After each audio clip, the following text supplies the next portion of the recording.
Guys, এই যে আমি আর বর্ণালী এসেছি আজকে হলো বাজার কলকাতা। আমরা দাঁড়ানো জায়গা পাইনি, অনেক কষ্টে এই কোনায় এসে একটু জায়গা পেলাম, তাই দাঁড়ালাম। সবাই ছবি তুলতেই ব্যস্ত, কেনাকাটি কি করবে? কেনাকাটির থেকে বড় কথা আমাদের দুর্ভাগ্য, এই যে আমাদের সাইজের কোনো জামা আমি এখন অবধি এসব চোখে দেখিনি। সব বুড়োদের, বুড়ো বুড়ো দাদু ছেলেদের আর হচ্ছে গিয়ে বাচ্চাদের। আমাদের এখনো জামা দেখিনি, দেখেছি যাও পছন্দের মতো না। আমি দেখাচ্ছি তোমাদের ভিড় কত। এ দেখ পরিষ্কার আসছে, এই যে ও এখন, ও মা আমি ভাবলাম ও মনে বাচ্চাদের, ও জামা পছন্দ করছে, ও মানে বিক্রির মতন গিয়ে বসে পড়লো।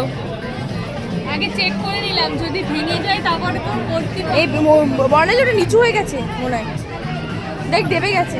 এই হ্যাঁ দেবে গেছে, বর্ণালী বসিস না।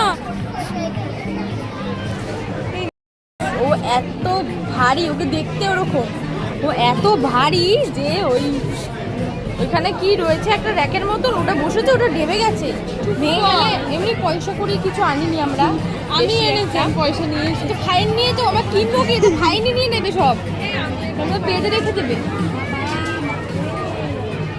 আমরা লাইন দিয়ে তারপরে সব দেখাচ্ছি, দেখি দেখি সর।